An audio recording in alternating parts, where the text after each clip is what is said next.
আসসালামু আলাইকুম ওরহমতুল্লাহি ওবরকাতুহ। জি, আশা করি সকলেই ভালো আছেন। আমি আলহামদুলিল্লাহ আপনাদের দোয়ায় ভালো আছি। তো দীর্ঘ এক মাস পর আমাদের উম, প্রাতিষ্ঠানিক ক্লাস শুরু হচ্ছে। তো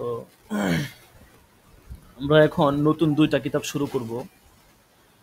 প্রথমত সিরাজি সিরাজি ফিল মিরাজ, এই কিতাবটা ইনশাল্লাহ আমরা শুরু করব। বুধবার দিন এই কিতাবটার ক্লাস হবে।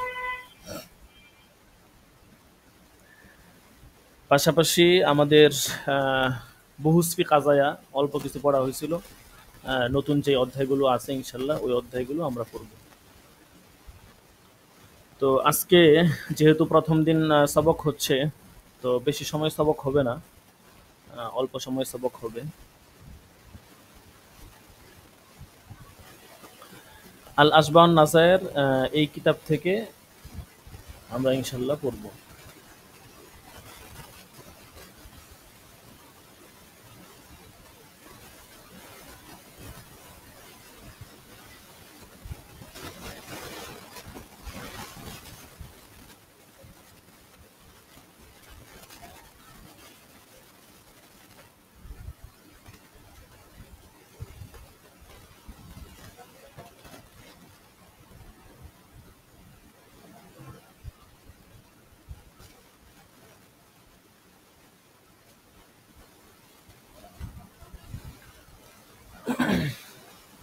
জি। আর রাবিউ ফি সিফাতিল মানবিয়্যি মিনাল ফারিজতি ওয়ান নাফিলাতি ওয়াল আদাই ওয়াল কাযাই। চতুর্থ বাহাস নিয়তকৃত বিষয়ের সিফাত তথা ফরজ নফল আদা বা কাজা হওয়া সম্পর্কে। তো আমরা নিয়ত সম্পর্কে বিশেষ 10টা বহস আছে, এগুলো আমরা পড়তেছিলাম। নিয়ত সম্পর্কে 10টা গুরুত্বপূর্ণ বহস আছে। এর মধ্য থেকে পরীক্ষার আগে আমরা 3টা বহস পড়েছি। তো আজকে হচ্ছে চতুর্থ বহস, আজকে থেকে চতুর্থ বহসের আলোচনা শুরু হবে। তো নিয়ত সম্পর্কিত চতুর্থ বহসটা কি সম্পর্কে বলতেছে? নিয়তকৃত বিষয়ের সিফাত অর্থাৎ ফরজ, নফল, আদা বা কাজা হওয়া সম্পর্কে।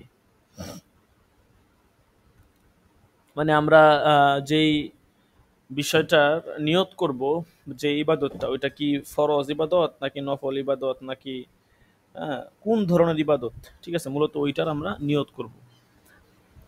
ওই মানবীটার গুণাগুণ সম্পর্কে এই বহসের আলোচনা। দেখেন, আম্মা সলাতু ফাকালা ফিল বাজ্জাজিয়াতি আন্নাহু ইয়ানউইল ফারিজতা ফিল ফরজি। ফরজ নামাজের ব্যাপারে ফতুয়া বাজ্জাজির মধ্যে উল্লেখ আছে যে ফরজ নামাজের মধ্যে ফরজ এর নিয়ত করতে হবে। ফাকালা মাযিয়ান ইলাল মুজতাবা, অতঃপর তিনি মুজতাবা নামক এক কিতাবের হাওলায় তিনি বলেন যে লাবুদ্দা মিন নিয়াতিস সলাতি ওয়া নিয়াতিল ফরজি ওয়া নিয়াতিত তাইয়িন। ফরজ নামাজের নিয়ত এবং ফরজের নির্দিষ্টকরণের নিয়ত জরুরি। অর্থাৎ একটা ফরজ নামাজের ক্ষেত্রে নিয়তুল ফরজ, ফরজ পড়তেছেন সেটার নিয়ত করা, ও নিয়ত তাইন এবং তাইনের নিয়ত করা, পাশাপাশি নিয়ত সলাত নামাজের নিয়ত করা, এই 3টা জিনিস একটা ফরজ নামাজের মধ্যে থাকা লাগবে। বলতেছে হাত্তা লাউ নাওয়াল ফরজ লা ইউজজিউহু, এমনকি যদি শুধু ফরজের নিয়ত করে তাহলে যথেষ্ট হবে না।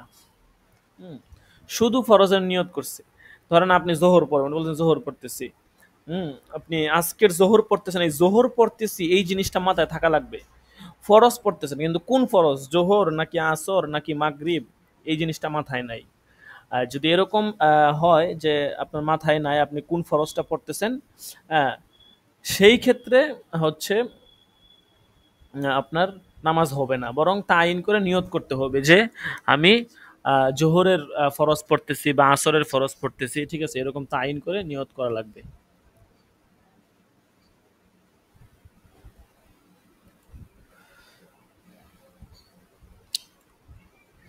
তারপরে দেখেন, ওয়াল ওয়াজিবাতু কাল ফারাইজি কামা ফি তাতারখানিয়াতি, তো তাতারখানির মধ্যে আছে যে উম, ওয়াজিব নামাজের নিয়তের হুকুম ফরজ নামাজের নিয়তের হুকুমের মতোই। ওয়া আম্মান নাওয়াফিলু ওয়াস সুন্নাতুর রাতিবাতু ফাকাদ্দামনা আন্নাহা তাসিহহু বিমুতলাকিন নিয়তি ওয়া বিনিয়তিন মুবায়িনাতিন। বলতেছে নফল এবং সুন্নতে মুআক্কাদা নামাজের হুকুম আমরা পূর্বে উল্লেখ করেছি যে এগুলো সাধারণ নিয়ত দ্বারাই সহি হয়ে যাবে। ও বিনিয়তিন মুবায়িনাতিন, এবং যদি বিপরীত নিয়ত করে তারপরেও শুদ্ধ হয়ে যাবে। ঠিক আছে, অর্থাৎ আহ, বিপরীত নিয়ত দ্বারা উদ্দেশ্য হচ্ছে যদি সুন্নতের নিয়ত করে ফেলে বা ফরজের নিয়ত করে ফেলে, এরকম করলেও নফলটাই আদায় হবে যদি নফল পড়ে আর কি। আচ্ছা, ওয়া তাফাররু আলা ইশতিরাত নিয়াতিল ফারিজাতি ইন আন্নাহু লাউলাম ইয়ারিফিল লাউলাম ইয়ারিফ ইফতিরাজ আল খামসি ইল্লা আন্নাহু ইসাল্লিহা ফি আওকাতিহা লা তাজুজ। ফরজের নিয়ত করা শর্ত, এটা হচ্ছে আমাদের মাসলা চলতেছিল। তো এখান থেকে একটা শাখা মাসালা বের হয় যে যদি কোনো ব্যক্তি 5 ওয়াক্ত ফরজ নামাজ না চেনে এবং এ ব্যাপারে তার জানা না থাকে, বরং সে নামাজের সময় নামাজ পড়তে থাকে, বলতেছে লা তাজুজু, এটা জায়েজ নাই। 5 ওয়াক্ত ফরজ নামাজের সময়টা সে জানে না। ঠিক আছে, ফারাইজুল খামসা, ফারাইজে খমসা কখন কোন নামাজ পড়তে হয়, কোন নামাজটা কাকে বলে, এগুলো সে জানে না। শুধু জানে যে ফরজ কিছু আছে, কিন্তু কোনটা তাইন করে সে জানে না। এবং সে যদি নামাজ পড়তে থাকে, বলতেছে লা ইয়াজুজ, তাহলে ওই ব্যক্তির নামাজ এগুলো জায়েজ হবে না। নামাজ নামাজ আদায় করলে নামাজের ফরজিয়ত রহিত হবে না। তারপরে দেখেন, ওয়াকাজা লাউ ইয়াতাকাদা আন্না মিনহা ফরজান ওয়া নফলান লা ইউমাইয়িজু ওয়া লাম ইয়ানউইল ফারজা ফিহা। তেমনিভাবে যদি এই বিশ্বাস করে যে কিছু নামাজ ফরজ এবং কিছু নফল আছে, ওয়ালাম ইয়ানউইল ফরজা ফিহা, এবং তাতে সে তাতে কোনো পার্থক্য করতে না পারে, সে তাতে কোনো পার্থক্য করতে না পারে, বলতেছে ফাইন্না ওয়াল ফরজা ফিল কুল্লি জাজা, ফলে সে যদি সকল নামাজের ক্ষেত্রে ফরজের নিয়ত করে তাহলে জায়েজ হয়ে যাবে। সে এইটা জানে যে কিছু নামাজ ফরজ, কিছু হচ্ছে নফল, কিন্তু সে পার্থক্য করতে পারতেছে না কোনটা ফরজ কোনটা নফল। বলতেছে এরকম যদি পার্থক্য করতে না পারে এবং সকল নামাজের নিয়ত যদি সে ফরজের নিয়ত করে তাহলে আবার জায়েজ হয়ে যাবে। ওয়া ইল্লাম ইয়াজুন্না যালিকা ফাকুল্লু সালাতিন সাল্লাহা মাআল ইমাম জাযা। বলতেছে আর যদি সে সব নামাজকে ফরজ মনে করে আদায় করে, হ্যাঁ, ওয়ালাউ জন্নাল কুল্লা ফরজান জাযা, সমস্ত নামাজকে যদি ফরজ মনে করে আদায় করে জায়েজ হয়ে যাবে। হুম। ওয়া ইল্লাম ইয়াজুন্না যালিকা, আর যদি এরকম তার ধারণা না থাকে, সাল্লাহা মাআল ইমাম জাযা, তাহলে যেই নামাজ সে ইমামের সাথে আদায় করেছে সেটা জায়েজ হবে। ইন্না ওয়া সালাতাল ইমাম, যদি সে ইমামের নামাজের নিয়ত করে থাকে তাইলে এটা আদায় হয়ে যাবে। যদি সে জানে নাও জানে যে কোনটা ফরজ কোনটা নফল, তারপরেও আদায় হয়ে যাবে। কাজা ফি ফাতহুল কদির, বলতেছে এই এরকম ফাতহুল কদিরের মধ্যে আছে। ওয়াফিল কুনিয়াতি আল মুসাল্লুনা সিত্তাতুন, এখান থেকে একটা প্রসিদ্ধ এবং গুরুত্বপূর্ণ মাসলা শুরু হচ্ছে। এই যে একটা কিতাব আছে, কিতাবটার নাম হচ্ছে কুনিয়া। তো এই কুনিয়া কিতাবের মধ্যে আছে যে নামাজি ব্যক্তি তারা হচ্ছে মোট 6 প্রকার। মানে যত নামাজি ব্যক্তি আছে, ঠিক আছে, এই সমস্ত নামাজি ব্যক্তিরা হচ্ছে মোট 6 প্রকার। এখন এই 6 প্রকার নামাজি ব্যক্তি কেমন, কারা কোন অবস্থানে আছে, হ্যাঁ, তাদের এই সম্পর্কে এখানে বলবে। দেখেন,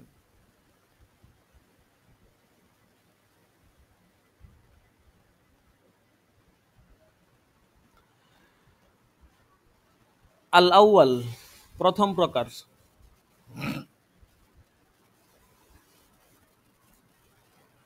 মান আলিমাল ফুরুজা মিনহা, ওই ব্যক্তি যার ফরজ জানা আছে, ওয়াসুনানা মিনহা, এবং সুন্নত জানা আছে, ওয়া আলিমা মা'আনাল ফরজি, এবং সে ফরজের অর্থ জানে যে আন্নাহু মা ইয়াস্তাহিক্কু সওয়াবা বিফাইলিহি, ফরজ তরক করার দ্বারা সওয়াব পাওয়া যায়, ফরজ নামাজ আদায় করলে সওয়াব পাওয়া যায়, ওয়াল ইকাবা বিতর্কিহি, এবং তরক করলে শাস্তি পেতে হয়, এইটা সে জানে।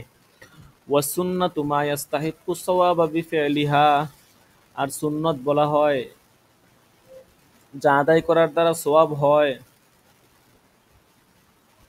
ওয়ালা ইউআকাবু আলা তারকিহা, এবং ছেড়ে দিলে শাস্তি দেওয়া হবে না। ফানাওয়াজ যুহরা আউল ফজর আজাযাতহু, বলতেছে সে যদি জোহর ফজর এরকম নিয়ত করে যথেষ্ট হয়ে যাবে। ও আগনাত নিয়াতাজ যুহরি আন নিয়াতিল ফরজি, এবং জোহরের নিয়তের ক্ষেত্রে ফরজের নিয়তটা অমুখাপেক্ষী হয়ে যাবে। মানে এরকম নিয়ত করা লাগবে না যে আমি জোহরের নামাজ তো ফরজটা আদায় করতেছি, এরকম করা আমি জোহর পড়তেছি শেষ, এরকম করলে যথেষ্ট। তো এরা ছিল প্রথম প্রকার মুসল্লি, ঠিক আছে। তো ধরতে পারেন আমরা এই প্রকারে আছি আর কি। তো এরাই ছিল প্রথম প্রকার মুসল্লি। দ্বিতীয় প্রকার মুসল্লি কারা দেখেন, আসানি মাইয়া আলা মুজালিকা ওয়ানউইল ফরজা ফরজা ওয়ালাকিন লা ইয়ালামু মা ফিহি মিনাল ফারাইজি ওয়াস সুনানি তুজজিহু। দ্বিতীয় প্রকার মুসল্লি হচ্ছে ওই ব্যক্তি যে উল্লেখিত জিনিসসমূহ জানে এবং সে ফরজ নামাজের নিয়ত করে। ইয়ালামু মা ফিহি মিনাল ফারাইজি ওয়াস সুনানি, কিন্তু সে জানে না ফরজ নামাজের কোন কোন কাজ ফরজ আর কোন কোন কাজ সুন্নত, এটা সে জানে না। বলতেছে তুজজি উহু, তারপরেও তার এইটা আপনার জায়েজ হয়ে যাবে, কোনো সমস্যা নাই। এরা ছিল দ্বিতীয় প্রকার মুসল্লি।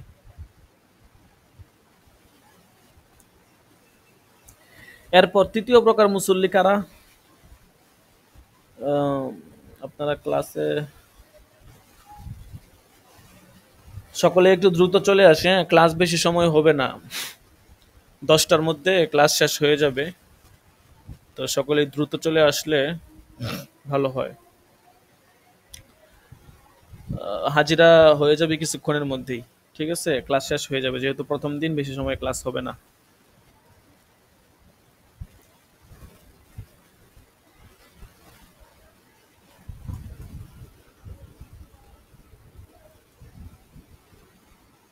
আচ্ছা, ধরেন। তো এটা গেল আপনার কত নাম্বার প্রকার গেল? এটা হচ্ছে আপনার দ্বিতীয় প্রকার গেল, ঠিক না?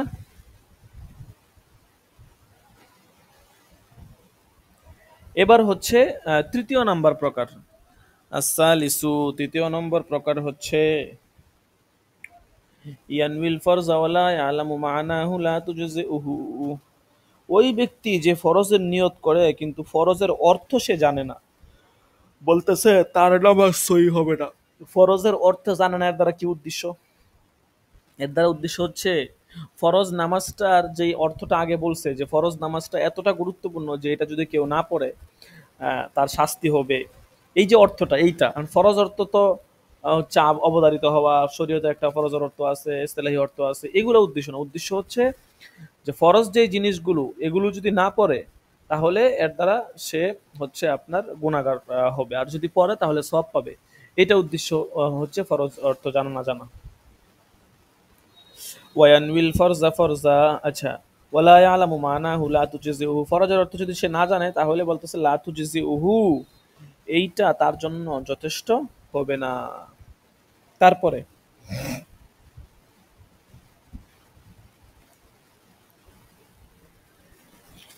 আর রাবিউ, এরপর হচ্ছে চতুর্থ প্রকার। চতুর্থ প্রকার কারা?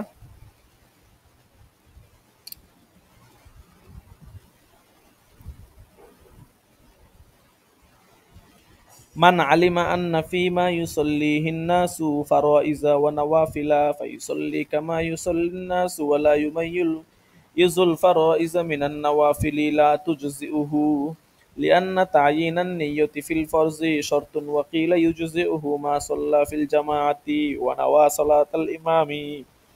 চতুর্থ প্রকারটা আগেরটার একটা প্রকারের মতো মোটামুটি মিলে আর কি। অর্থাৎ ওই ব্যক্তি যে জানে মানুষ যেই নামাজ পড়ে তার মধ্যে কিছু হচ্ছে ফরজ, কিছু হচ্ছে নফল, সেটা জানে, কিন্তু কোনটা ফরজ কোনটা নফল এগুলো সে নিশ্চিতভাবে জানে না। বলতেছে অতঃপর সে মানুষ যেভাবে নামাজ পড়ে সেভাবে সেও নামাজ পড়ে, এবং সে ফরজ এবং নফলকে পার্থক্য করে না, মানুষের মতো করে নামাজ পড়ে, তাহলে উলামায়ে কেরাম বলছেন তার নামাজ শুদ্ধ হবে না। তবে ওয়াকিলা কতক উলামায়ে কেরাম এই কথা বলছেন যে ইউজুজি উহু মা সাল্লা ফিল জামা, জামাতে যে নামাজগুলো পড়বে এগুলো আদায় হয়ে যাবে। তবে ওয়ানাওয়া সলাতাল ইমাম, ইমামের যদি নামাজের নিয়ত করে তাহলে জামাতের নামাজগুলো আদায় হয়ে যাবে। যদিও সে জানে না যে আসলে এই জোহরের নামাজটা ফরজ কিনা, সে এইটা জানে যে কিছু নামাজ ফরজ কিছু নামাজ নফল, কিন্তু কোনটা ফরজ কোনটা নফল এটা সে জানে না। তো কেউ কেউ বলছেন জায়েজই হবে না, আবার কেউ বলছেন যে না, জামাতের সাথে যেগুলো পড়বে সেগুলো আদায় হয়ে যাবে। তারপর 5 নম্বর, আল খামিসু, পঞ্চম, মানি আতাকদা আন্নাল কুল্লা ফরজুন জাজাত সালাতুহু, ওই ব্যক্তি যে এক কথায় এই বিশ্বাস রাখে যে সব নামাজ ফরজ, তাহলে তার নামাজও কি হয়ে যাবে, শুদ্ধ হয়ে যাবে। যদি কোনো এরকম ব্যক্তি থাকে, ঠিক আছে, যে সমস্ত নামাজ ফরজ, সমস্ত নামাজ ফরজ, তো যদি এরকম কোনো ব্যক্তি থাকে যে সমস্ত নামাজকে ফরজ মনে করে, তাহলে তার নামাজ আদায় হয়ে যাবে। কারণ যে সে যখন নফল ফরজ সমস্ত নামাজকে ফরজের মানজিলা নিয়ে গেছে, তখন অটোমেটিক নফল ফরজ যেহেতু আপনার আলা তবকায় আছে, তখন এমনিতেই ফরজগুলো আদায় হয়ে যাবে। ঠিক আছে, কোনো সমস্যা নেই।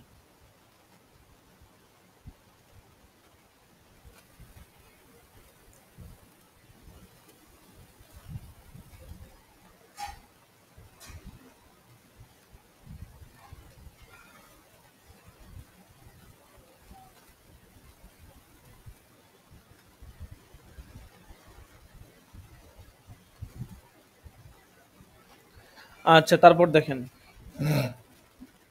তো এটা গেল আপনার পঞ্চম নাম্বার। ঠিক আছে, 6 নাম্বার, সর্বশেষ প্রকার, মুসল্লির সর্বশেষ প্রকার কি বলে দেখেন।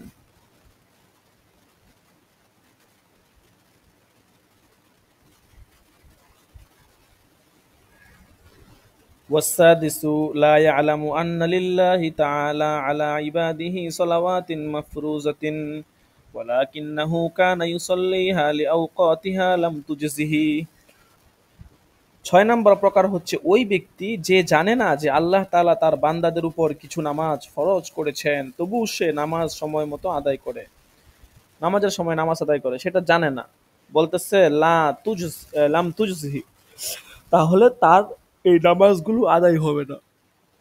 সে আসলে নির্দিষ্ট করে বলতে পারে না কোনগুলো ফরজ, এবং আল্লাহ তাআলা যে বান্দার উপর কিছু নামাজ ফরজ করছেন এগুলো সে জানে না, কিন্তু নামাজ পড়ে, বলতেছে তাহলে তার নামাজ আদায় হবে না। ঠিক আছে, তো এই ছিল নামাজি ব্যক্তির মোট 6টা প্রকার। ঠিক আছে, তো কোন প্রকারের কি হুকুম, কোন নামাজিদের নামাজ শুদ্ধ হবে, কাদের নামাজ শুদ্ধ হবে না, আশা করি আপনারা পুরোপুরি বুঝতে পেরেছেন। তারপরে যদি কোথাও সমস্যা থাকে অবশ্যই জানাবেন।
আচ্ছা,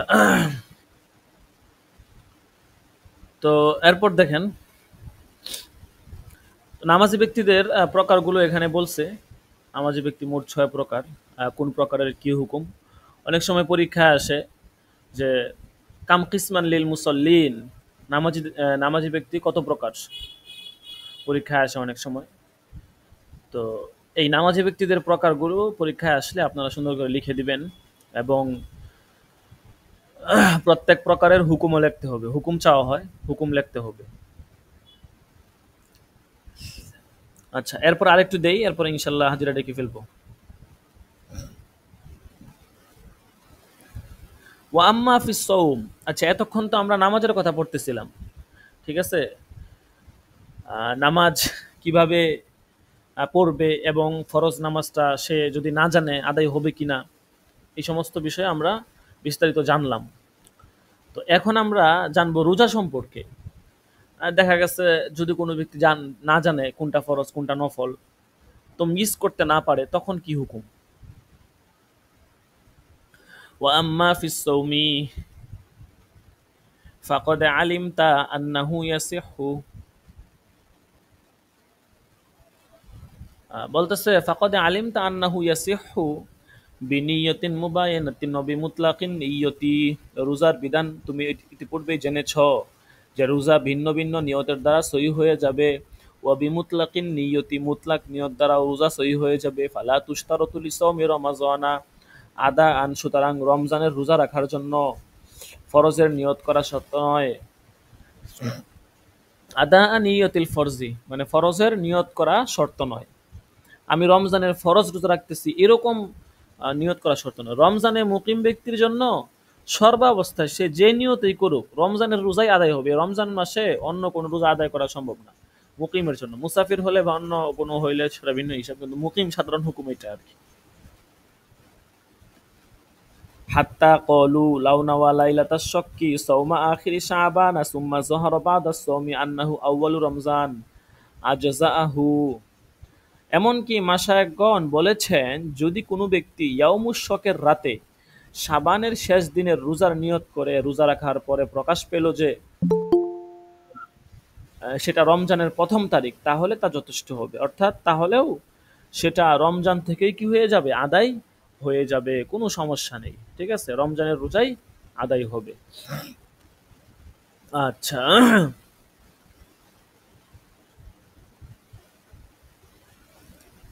হুম, তারপরে দেখেন ওয়া আম্মা যাকাত।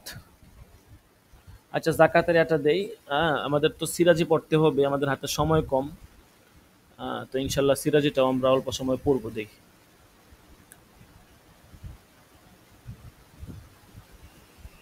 ওয়া আম্মা যাকাতু ফাতুশতারাতু লাহা নিয়াতুল ফারজিয়াতি লিআন্না সাদাকাতাম মুতানাওয়িআতুন। জাকাতের ক্ষেত্রে ফরজের নিয়ত করা শর্ত, কেননা জাকাত সদকার বিভিন্ন প্রকার রয়েছে। ওয়ালাম আরা হুকমা নিয়তি যাকাতিল মুআজ্জালাতি। মুসান্নিফ বলতেছেন যে আমি অগ্রবর্তী জাকাতের হুকুম কোথাও পাইনি।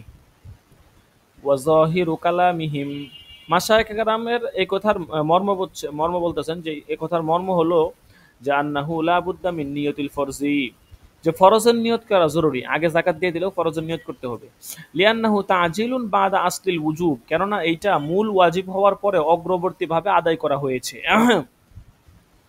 লিআন্না সাবাবাহু হুয়ান নেসাবুন নামি, কেননা এই যাকাতের নেসাব হচ্ছে অতিক্রান্ত হওয়া। ওয়াকদে উজিদা, আর এটা পাওয়া গিয়েছে। বেখিলাফিল হাউলি, আহ, বেখিলাফিল হাউলি ফাইন্নাহু শর্তুন লিউজুবিল আদা। বছর এর বিপরীত, কেননা বছর হচ্ছে আদায় ওয়াজিব হওয়ার জন্য শর্ত। জাকাত ওয়াজিব হওয়ার শর্ত হচ্ছে নেসাবে নামি, আর আদায় ওয়াজিব হওয়ার জন্য শর্ত হচ্ছে হাউল, হাউলানে হাউল, ঠিক আছে? দুইটা কিন্তু ভিন্ন ভিন্ন। বেখিলাফি তাজিলিস সালাত, বলতেছে নামাজকে তাড়াহুড়ার বিষয়টা সম্পূর্ণ বিপরীত। আলা ওয়াক্তিহা, সময়ের আগে নামাজকে তাড়াহুড়া করার বিষয়টা সম্পূর্ণ বিপরীত। ফাইন্নাহু গয়রু জায়েজিন, কারণ নামাজকে আগে আগে পড়া এটা জায়েজ নাই। কারণ এরকম যদি হইতো তাহলে ভালোই হইতো, ফজরের নামাজ আসার সময় পড়ে ঘুমায় থাকবো ফজরের সময়। লিকাউনি ওয়াক্তিহা সাবাবান, কারণ নামাজটা এটা হচ্ছে আহ, আপনার নামাজের সবব হচ্ছে তার ওয়াক্তটা। নামাজটা আবশ্যক হয় মূলত ওয়াক্তের কারণে। লিল উজুবি, ওয়াজিব হওয়ার জন্য সবাব হচ্ছে ওয়াক্ত। ওয়া শর্তান, এবং শর্ত হচ্ছে লিসি হাতিল আদা, আদায় হওয়ার। নামাজটা আদায় হওয়া এবং ওয়াজিব হওয়ার শর্ত হচ্ছে ওয়াক্ত আসা। ওয়াক্ত যদি না আসে তাহলে নামাজ আসবে না, নামাজ আবশ্যক হবে না। এজন্য আমরা জানি যে অনেক জায়গাতে বিশ্বের অনেক জায়গায় আছে যেখানে হুম আপনার দেখা গেছে দিন হয় না, অনেক জায়গায় এমন আছে রাত হয় না, অনেক জায়গায় দেখা গেছে আপনার সূর্য ডুবে না, সব সময় সূর্য থাকে। অনেক জায়গায় আপনার সবসময় রাত থাকে, দিন হয় না, এরকম আছে, অনেক জায়গায় আছে, অনেক জায়গায় আছে এক পাশাপাশি রাত্র আর দিন একসাথে। ঠিক আছে, এরকম বিভিন্ন ইয়া থাকে। তো বলতেছে তো সূর্য যদি না উঠে, এখন সূর্য না উঠলে আপনি কিভাবে বুঝবেন যে জোহরের সময় হইলো নাকি আসরের সময় সময় হইলো? তো এই জন্য বলা হচ্ছে যে মূল বিষয়টা হচ্ছে সময়। নামাজের মূল বিষয়টা হচ্ছে সময়। আপনার যখন সময় হবে নামাজ আবশ্যক হবে, সময় হবে না নামাজও আবশ্যক হবে না। ঠিক আছে, এ হচ্ছে মূল বিষয়। আচ্ছা, তো আমরা এখানে আল্লাহ সুবহানাহু নাজার কিতাব পড়তেছিলাম। তো মোটামুটি আমরা একটা অধ্যায় চলে আসছি। হজের ক্ষেত্রে কি বিধিবিধান ইনশাল্লাহ আমরা সামনের ক্লাস থেকে এখানে পড়ব। ওয়া আম্মাল হাজ্জ এখান থেকে ইনশাল্লাহ আমরা সামনের সবকে পড়ব। সিরাজি আজকে ভূমিকা তান প্রাথমিকভাবে কিছুটা শুরু করে দেই, ঠিক আছে। তারপরে ইনশাল্লাহ সিরাজিটা আপনাদেরকে অবশ্যই দেখা গেছে মানে খাতা কলমে বুঝিয়ে দিতে হবে আর কি, সমস্যা নেই। এখানে আমি স্ক্রিনে মাসলা করে করে দেখাবো, আপনারা ওই হিসাবেই ধরবেন, সমস্যা নেই।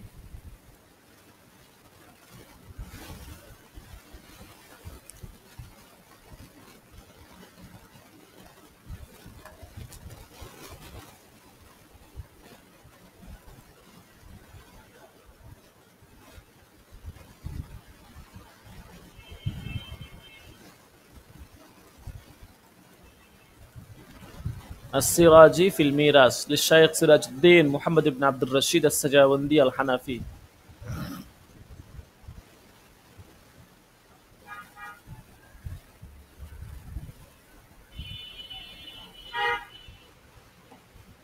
আচ্ছা, তো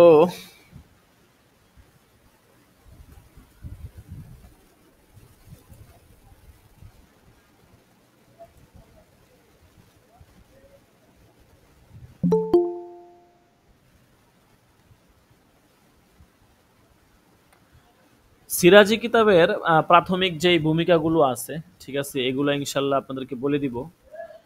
প্রাথমিক কিছু বিষয় আছে যেগুলো বুঝতে হবে। এই বিষয়গুলো না বুঝলে আপনার কিতাব শুরু করাটা মুনাসেব হবে না। এই বিষয়গুলো ইনশাল্লাহ শুরুতে জানা দেওয়া হবে, তারপরে ইনশাল্লাহ আমরা কিতাব শুরু করব। তো আমাদের কিতাবের নাম হচ্ছে আস-সিরাজি ফিল মিরাস। ঠিক আছে, কিতাবের নাম সম্পর্কে ইনশাআল্লাহ আসবে, তাহকিক আসবে। তো এই কিতাবের মুসান্নেফ হচ্ছেন আহ, যে এখানে আছে দেখেন, প্রচ্ছদের মধ্যে মুসান্নেফের নাম আছে শায়খ সিরাজউদ্দিন মোহাম্মদ ইবনে আব্দুর রশিদ সাজাউন্দি আল হানাফি। উনি হানাফি মাযহাবের অনুসারী ছিলেন। ঠিক আছে,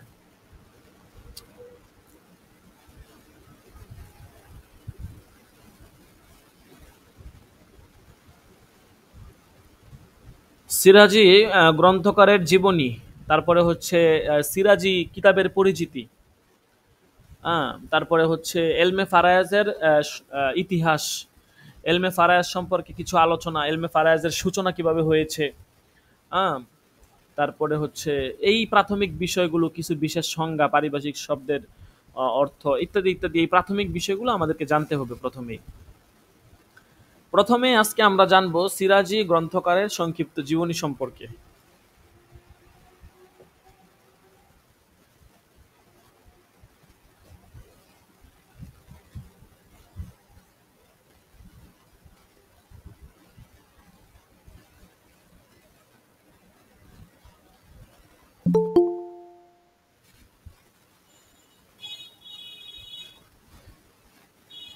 প্রথমে আমরা জানবো নাম এবং পরিচিতি সম্পর্কে।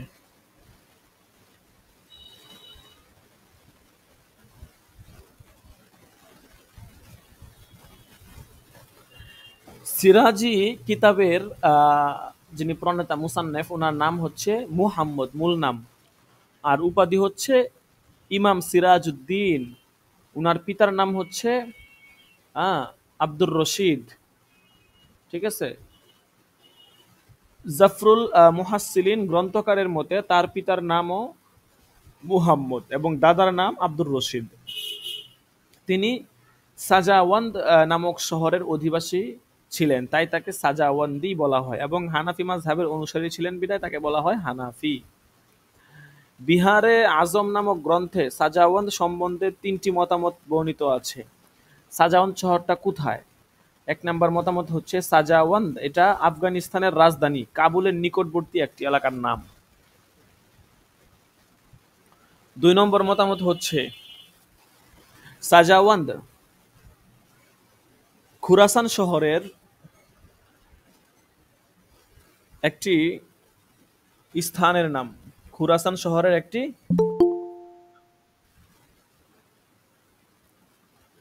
3 নম্বর মতামত হচ্ছে সাজাওয়ান্দ শব্দটি ফার্সি সাগাওয়ান্দ হতে পরিবর্তিত আরবি রূপ, যা সিজিস্তান প্রদেশের একটি পাহাড়ের নাম। ফার্সিতে সাগ অর্থ কুকুর।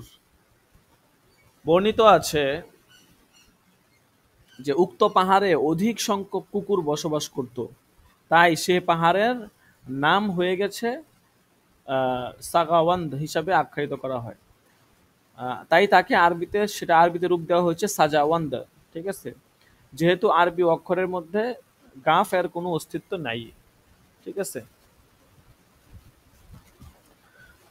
আল্লাহু আকবার।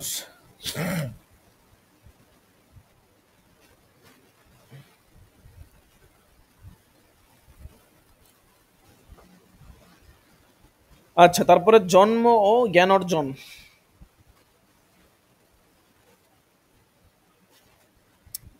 সিরাজি প্রণেতার সঠিক জন্ম তারিখ সম্পর্কে ঐতিহাসিকগণ নীরবতা পালন করেছেন। তার জন্ম সম্বন্ধে শুধু এতটুকু জানা যায় যে তিনি হিজরি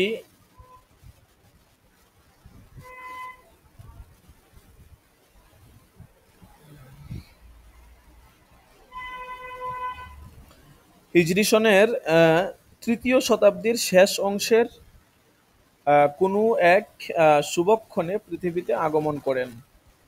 অতঃপর প্রাথমিক শিক্ষা স্থানীয় আলেমদের নিকট অর্জন করেন। এরপর উচ্চ শিক্ষা লাভের উদ্দেশ্যে পৃথিবীর বিভিন্ন দেশে ভ্রমণ করে অগাধ জ্ঞান অর্জন করেন। তার শিষ্যদের মধ্যে অন্যতম ছিলেন আল্লামা হামিদউদ্দিন মুহাম্মদ। আল্লামা সিরাজ রহমতুল্লাহ আলাইহ এক অনন্য বৈশিষ্ট্যের অধিকারী ছিলেন। তার জ্ঞান প্রতিভা তাকে সেই যুগের শীর্ষস্থানীয় আলিমদের মধ্যে অন্তর্ভুক্ত করে। বিশেষভাবে এলমে ফারায়েজে তার সুগভীর পাণ্ডিত্য তাকে অমর করে রেখেছে। কর্মজীবন। সিরাজি গ্রন্থকার আল্লামা সাজাউদ্দিন রহমতুল্লাহ আলাইহির জীবনে ইতিহাস ও কর্মজীবন সম্বন্ধে বিস্তারিত কিছু জানা যায়নি, তবে বিভিন্ন গ্রন্থাবলী অধ্যয়নের মাধ্যমে একথা প্রতীয়মান হয় যে তিনি একজন অত্যন্ত ক্ষুধাভীরু জ্ঞানের সাধক ছিলেন। তিনি তার মূল্যবান জীবন জ্ঞান সাধনায় অতিবাহিত করেন। জ্ঞানের প্রচার ও বিস্তারের জন্য তিনি বহু গ্রন্থ রচনা করেছেন। রচনাবলী। আল্লামা ইমাম সিরাজউদ্দিন মুহাম্মদ সাজাওয়ান্দি এর রচনাকৃত গ্রন্থাবলীর মধ্যে ফারায়েজের উপর লিখিত সিরাজি সবচেয়ে গ্রহণীয় গ্রন্থ। এছাড়াও তিনি বহু নির্ভরযোগ্য গ্রন্থাবলী রচনা করেছেন। ইন্তিকাল। কাশফুজ জুনুন নামক বিখ্যাত ইতিহাস গ্রন্থে তার ইন্তিকালের তারিখ লেখার স্থানটি খালি রাখা হয়েছে। এর দ্বারা বোঝা যায় যে কাশফুজ জুনুনের গ্রন্থকার তার ইন্তিকালের সঠিক তারিখ সম্পর্কে অবগত ছিলেন না। তবে উক্ত কাশফুজ জুনুন গ্রন্থে সিরাজি কিতাবের ব্যাখ্যা গ্রন্থ প্রণেতাগণের ধারাবাহিক আলোচনায় তার একটি ব্যাখ্যা গ্রন্থ আবুল হাসান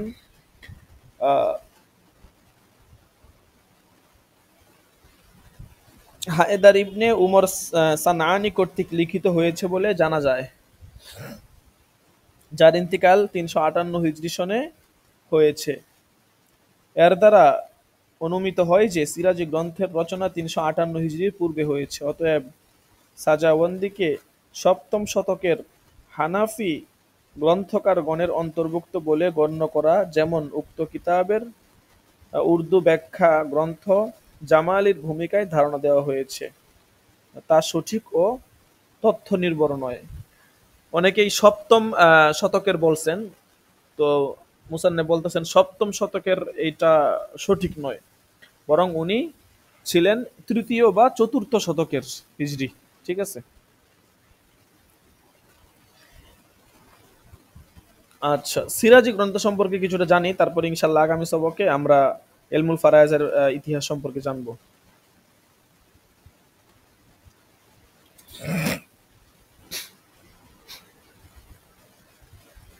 কাশফুজ জুনুন গ্রন্থের লেখক শায়েখ মুস্তফা আফেন্দি এর মতে হিজরি সনের একাদশ শতকের প্রথম দিকে সিরাজি গ্রন্থখানির 40-এর অধিক ব্যাখ্যা গ্রন্থ, হাসিয়া ও পদটিকা সহ রচিত হয়েছে।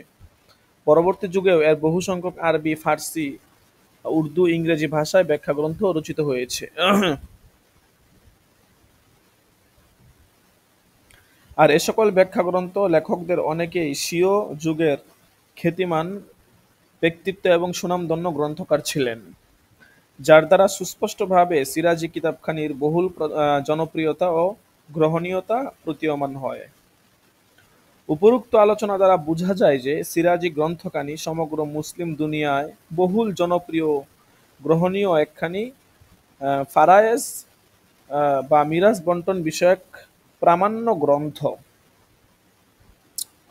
আমাদের দেশেও কিতাবখানি সরকারি বেসরকারি উভয় প্রকার মাদ্রাসায় শিক্ষা ব্যবস্থায় আবশ্যিক পাঠ্যসূচি এটাকে অন্তর্ভুক্ত করা হয়েছে। সিরাজি কিতাবের কয়েকটি ব্যাখ্যা আছে, যেমন ধরেন শরীফিয়া সরহে সিরাজিয়া, এটা লেখছেন আল্লামা সায়েদ শরীফ আলী ইবনে মুহাম্মদ 816 হিজরির দিকে। তারপরে আছে শরহে সিরাজিয়া, এটা শায়েখ মজদুদ্দিন হাসান ইবনে আহমদ 658 হিজরিতে লেখছেন। তারপরে আছে ইরশাদুর রাজি শরহে ফারায়েজ সিরাজি, এটা শামসুদ্দিন মাহমুদ ইবনে আহমদ 950 হিজরিতে ওনার মৃত্যু। হাসিয়া সিরাজিয়া শায়েখ মুস্তফা 858 হিজরিতে ওনার মৃত্যু। তারপরে আল মাওয়াহিবুল মাক্কিয়া ফি শরহে ফারায়েজ সিরাজিয়া, শায়েখ রাবুহ মুহাম্মদ ইবনে আহমদ 764 হিজরিতে ওনার ইন্তিকাল।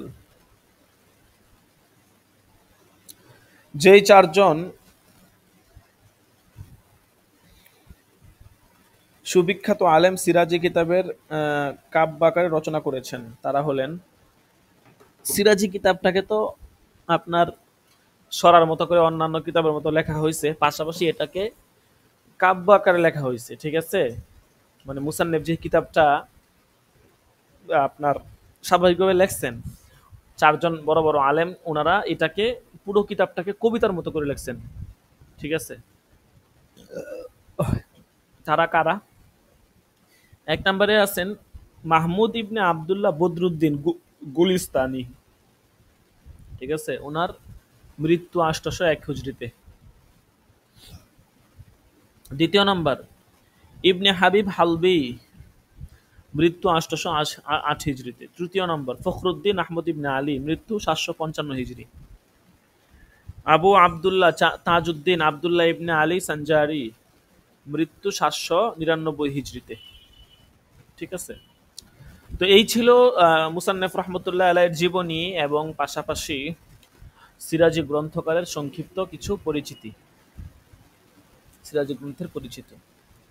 তো আগামী সবকে আমরা ইনশাল্লাহ এলমুল ফারায়েজ সম্পর্কে, কুরআন হাদিসের দলিল এবং এলমুল ফারায়েজের ইতিহাস, এলমুল ফারায়েজের কিছু বিশেষ পরিভাষা, এগুলো ইনশাল্লাহ জানবো।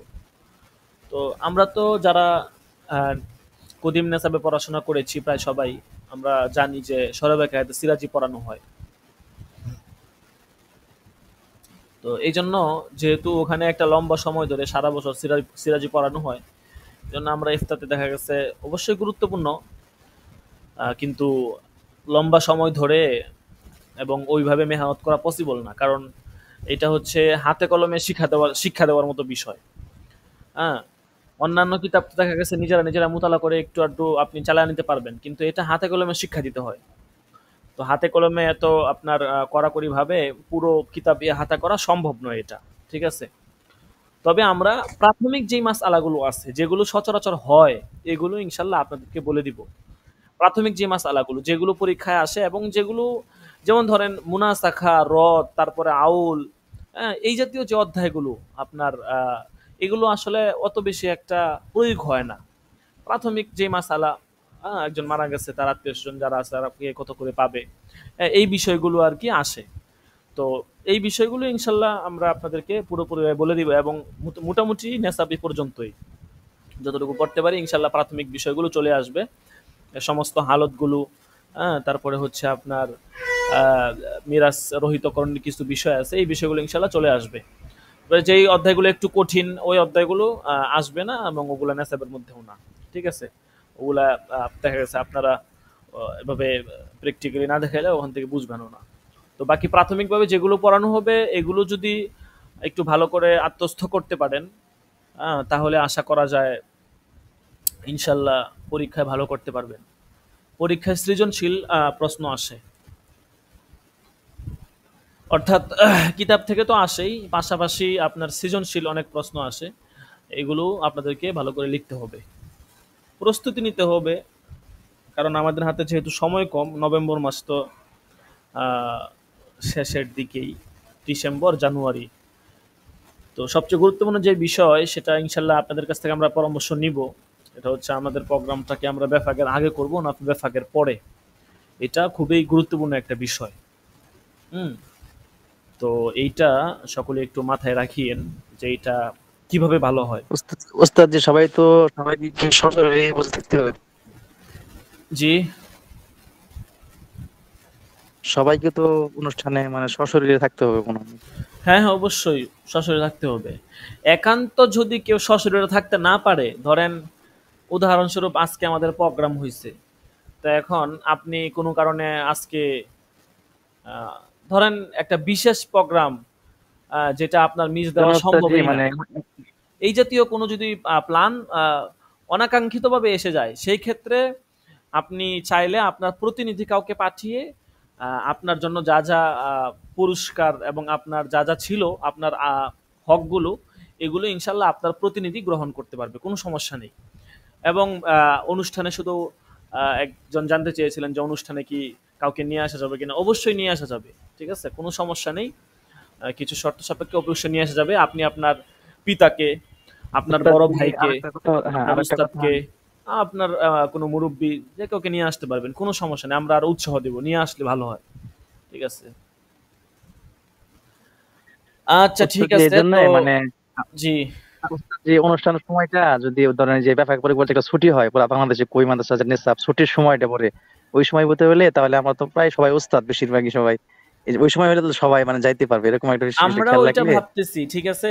এখন জি বিষয়টা ওস্তাদ, হচ্ছে সবাই তো ওস্তাদ। যখন সমস্ত মাদ্রাসাগুলো বন্ধ হয়ে যায়, ওই সময়টাতেই জি আমরা জি প্রোগ্রামটা রাখবো আরকি। ওইটাই ফাইনাল সিদ্ধান্ত ইনশাল্লাহ। জি কিন্তু অনেক সময় জি। যেটা সমস্যাটা হয় আরকি, সেটা হচ্ছে যে দেখা গেছে ধরেন আম আ দেখা গেছে কিছু মাদ্রাসা বেফাকের আগে বন্ধ হয়ে যায়, কিছু আবার বেফাকের পরে বন্ধ হয়। বাকি মেক্সিমাম জি। বেফাকের পরেই বন্ধ হয়। তারপরে অনেক সময় একটু এদিক সেদিক হয়ে যায় আরকি। তো আশা করা যায় ইনশাল্লাহ এরকম হবে না। তো আমরা যদি ব্যাপক পরীক্ষা 21 তারিখ থেকে শুরু হয়, হয়তো 30 তারিখ পর্যন্ত চলবে। তো আমরা ফেব্রুয়ারির 1 তারিখ থেকে অনুষ্ঠান করব। আমাদের বছর ফেব্রুয়ারি জানুয়ারি পর্যন্ত শেষ, পরীক্ষা টরীক্ষা বেতন টেতন অর্থনৈতিক লেনদেন জানুয়ারি পর্যন্তই হলো, ফেব্রুয়ারিতে আর গেল না, আর এবং বেশিরভাগ অনুষ্ঠানটা ওস্তাদ আমরা যে ফেব্রুয়ারির পরীক্ষার, 3-4 তারিখ হ্যাঁ পরীক্ষার পরে বন্ধ এরকম থাকে করে নেব। বেশিরভাগ। জি। পরীক্ষার পরে বেশিরভাগ বন্ধ থাকে পুরো বাংলাদেশ, হ্যাঁ, হ্যাঁ, হ্যাঁ। আমাদের কই মাদ্রাসা আর বেশিরভাগই এরকমই সমস্যাটা হয়। হচ্ছে আমাদের পরীক্ষা, পরীক্ষা আমাদের অনেক আগে নিতে হবে। কারণ দেখা গেছে মিনিমাম পরীক্ষার পর সর্বনিম্ন আমাদের অনুষ্ঠানের আগে আমাদেরকে মিনিমাম 15 দিন সময় দেওয়া লাগবে, এবং আপনাদের কলারার্থেই।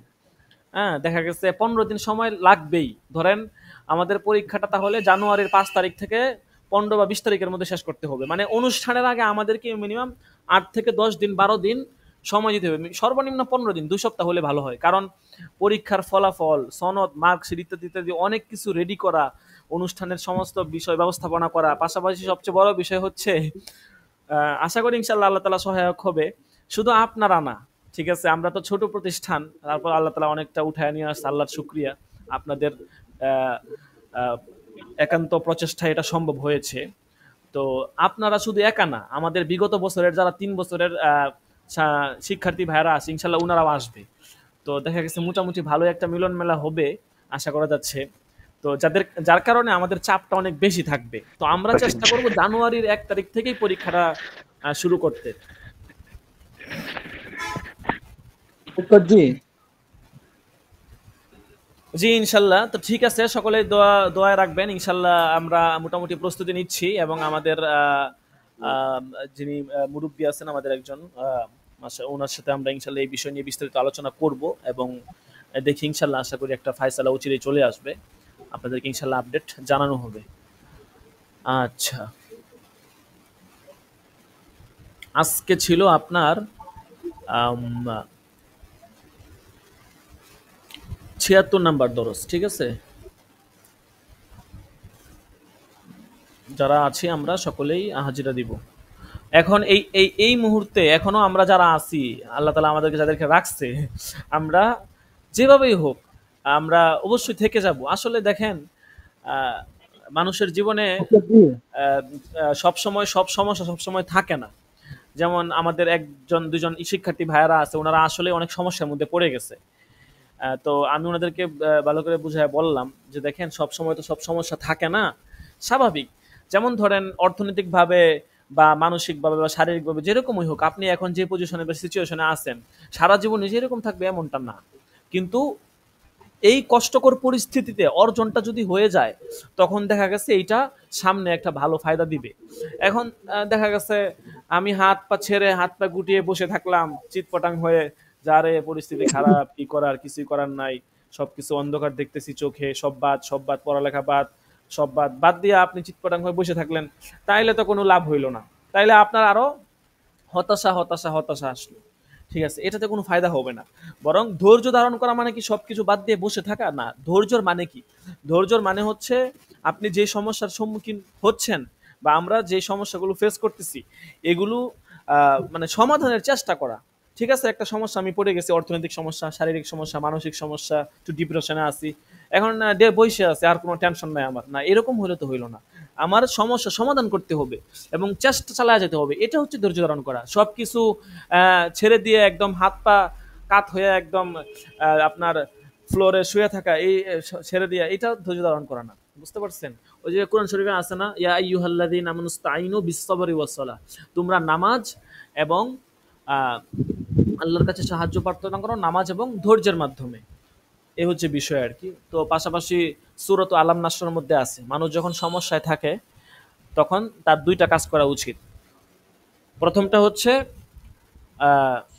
আলাম নাশরাহ লাকা সাদরাক ওয়া ওয়াদানা আনকা উযরাক আল্লাযী আনকাদা যহরাক ওয়া রাফা'না লাকা যিকরাক ফা ইন্না মাআল উসরি ইউসরা ইন্না মাআল উসরি ইউসরা ফা ইযা ফারাগতা ফানসাব। 1 নাম্বার কাজ হচ্ছে ফা ইযা ফারাগতা ফানসাব, 2 নাম্বার কাজ হচ্ছে ওয়া ইলা রাব্বিকা ফারগাব। মানে যখন তুমি অবসর হবে, ফা ইযা ফারাগতা ফানসাব, তখন তুমি নিজেকে ব্যস্ত রাখো। মানে আপনি যে কোনো কঠিন পরিস্থিতি থাকেন, অর্থনৈতিক বলেন, মানসিক বলেন, শারীরিক বলেন, সামাজিক বলেন, আন্তর্জাতিক বলেন, যে কোনো পরিস্থিতি ফানসব, আপনি ব্যস্ত থাকেন। যে কোনো কঠিন পরিস্থিতি আপনি ব্যস্ত থাকেন। মানে আপনি বিশেষ করে যখন মানুষ অনেক চিন্তা পেরেশানির মধ্যে থাকে, তখন তার মানে মাথা কাজ করে না, বলতেছে তখনও আপনি এমন কোনো কাজ করেন যে কাজটা হয়তো দুনিয়াতে আপনার আমার জন্য কোনো কল্যাণে আসবে। এটা আল্লাহ তাআলা বলেছেন, তার নবীকে শিক্ষা দিচ্ছেন। এরপরে আপনি এই আয়াতের তাফসিরটা দেখেন, ইনশাআল্লাহ অনেক কিছু এখানে খুরাক আছে। দ্বিতীয় কাজটা হচ্ছে ওয়াইলা রব্বিকা ফারগব। যদি দুনিয়া বিকাশ যখন আপনার শেষ হবে, তখন আপনি আল্লাহ তাআলার দিকে যান, অর্থাৎ ইবাদত বন্দেগী করুন। তো হয়তো এমন কোনো কাজ করা যেটা দুনিয়াতে আমাদের কোনো উপকারে আসবে, মানুষের সাথে মানুষের কোনো উপকার করা বা নিজে কোনো কাজে ব্যস্ত থাকা, এই জাতীয় কিছু করা, নয়তো এমন কোনো কাজ করা যেটা আল্লাহ তাআলার জন্য হবে, আল্লাহ তাআলার ইবাদত বন্দেগী হবে আর কি। জি বলুন। আমাদের কি দর্স হবে নাকি হাজিরা হয়ে যাবে এখন? জি এখনই হাজিরা হয়ে যাবে, দরস হবে না আর। আমি একটু যেটা বলতেছিলাম, যেই কথাটা বলতেছিলাম যে যারা এখনো পর্যন্ত আছেন তাদেরকে বলবো আপনারা আমরা দ্বিতীয় সেমিস্টার পরীক্ষা দেখলাম যে 17 জন আপনারা পরীক্ষা অংশগ্রহণ করেছেন। তো অবশ্যই ইনশাল্লাহ এই 17 জন থাকবেন, কোনোভাবে যেন মিস না হয়ে যায়, ঠিক আছে? বারবার বলি যে সমস্যা সবসময় থাকে না, কাজেই সুযোগ একবার মিস হয়ে গেলে পরে আর সহজে আসেও না। আচ্ছা, তো হাজিরা দিবেন 76 নাম্বার দরস। মুস্তাহিদ আল আদনান আছে? নাই। তারপরে খুরশেদ আলম, মাওলানা খুরশেদ আলম আছে? নেই। মাওলানা মোহাম্মদ আবু ইউসুফ, লাব্বাইক লাব্বাইক উস্তাদ জি আছি। সাকিবুল ইসলাম, লাব্বাইক উস্তাদ জি আছি। শাহাদাত হুসেন আছে? নেই। মাহাদি হাসান, লাব্বাইক ওস্তাদ জি, লাব্বাইক। রাফিউল ইসলাম আছে? তারপর আব্দুর রহমান সিরাজি আছে? লাব্বাইক উস্তাদ জি। মুহাম্মদ আলী হুসাইন আছে? লাব্বাইক ওস্তাদ জি। এরশাদুল্লাহ আছে? এরশাদুল্লাহ নাই। তারপরে হচ্ছে মাসুম বিল্লাহ আছে? নাই। আল আমিন 29 নাম্বার দাখেলা। লাব্বাইক ওস্তাদ জি। 33 নাম্বার তুফাইল আহমদ, তুফাইল আহমদ আছে? নাই। 35 নাম্বার দাখেলা আল আমিন, নাই 35 নাম্বার। 36 নাম্বার ইউসুফ মাহমুদ, নাই। তারপরে 39 নাম্বার মনিরুল ইসলাম আছে? হযরত আলী আছে 40 নাম্বার দাখেলা। লাব্বাইক ওস্তাদ জি। আচ্ছা ঠিক আছে, মাশাআল্লাহ। তো ঠিক আছে, আজকে এই পর্যন্তই। সকলে ভালো থাকবেন, ইনশাআল্লাহ বুধবার দিনও দরস হবে, আমরা সকলে সময়মতো চলে আসব।